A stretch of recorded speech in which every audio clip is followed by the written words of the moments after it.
Hi, so I'm sitting outside. I hope it's not too bad of audio. So I want to just go over really quick some very simple ways to cast a magic circle. You can cast this magic circle if you're going to do any spell work. My dog is barking to get out. If you're going to be doing any spell work, or just if you really want to kind of have some extra sacred space for meditation or to do cards or journaling or whatever. So there's a lot of different ways to cast circles. Let me let him back out. He wanted in just a second ago. Come on. So yeah, there are a lot of different ways that you can cast circles depending on what tradition you're from. You know, if you are from a particular Wiccan coven or other spiritual backgrounds, there might be specific ways that you guys are taught to cast a circle. Also, depending on if you're doing like high magic or ritual magic, there might be other extra steps or things to do. But here are just two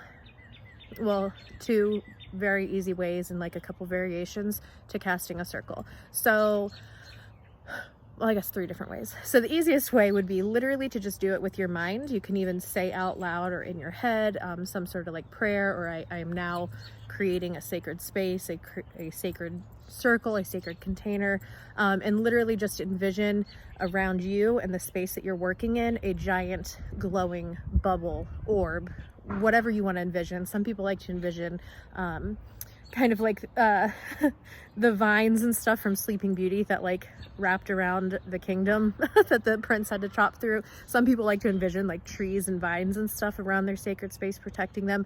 Whatever sort of visualizations work for you. Another way is to take a selenite wand. If you happen to have a magic wand that you work with, that would be good too, but you can take a selenite wand. Even a clear quartz wand would work. Really probably any crystal, but definitely selenite is my favorite for this because it's a very high vibrational cleansing and just a beautiful crystal. And you literally just hold it out, and you will just trace a circle around your space, and you can spin in the circle as you're doing it and envisioning the crystal infusing and creating that circle. And remember, again, we're not literally just creating like a one-dimensional circle around us, we're creating like a bubble, a container. So if you even want to go around in a circle and then like go above you and like below your feet to kind of create that circle, you can. And again, you don't really need to use any words if you don't want to, just visualization. And then when you're done with the circle, move counterclockwise, move in the opposite direction. And you could just visualize or say, you know, that you are now dissolving and releasing this circle. And it's, you know, the space is being returned to normal. So that's really like the easiest way to create a circle. Some witches like to, and just spiritual people in general, like to call in the elements. So for this, you would stand at each 4 corners. So some people like to mark the 4 corners, north, south, east, west, with like a representation of that element. So for north, you might place like a potted plant. For east, the element of air, you might place some incense, and so on. Just so that way you kind of know which direction is which. Traditionally, you would want to start in the east because that's where the sun rises, things begin. But again, it's different for different traditions. Some people start in the north. So kind of just feel it out, what feels good for you. But you could start in the east and you would stand there. I mean, you can put your arms up, kind of like it reminds me of The Craft, which actually that movie, even though a lot of the magic in it was definitely Hollywood magic, a lot of like the base magic and practices and that was like pretty legit. Anyway, I digress. So yeah, you would stand in east. I now welcome in and call in the element of the direction of east, the element of air. You could even get fancy with it, you know, may you welcome in the winds of change into this circle and sacred space. And then you would move clockwise. So then you would go to south.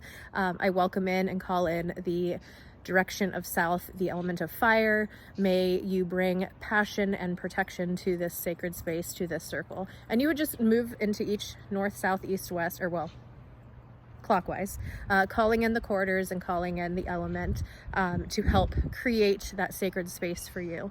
You might also choose to stand in the middle of your circle and call out to any specific deities that you work with, or ancestors, to help protect you that and create that circle, that sacred space.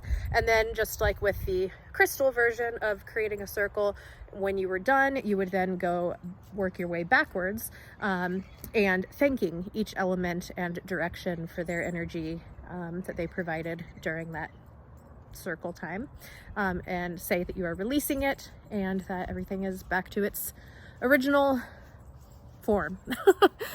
So I hope that helps. If you guys have any questions or you want like an actual example of it, let me know. As always, I try to keep things just like as simple and to the point as possible, because simple can still be powerful.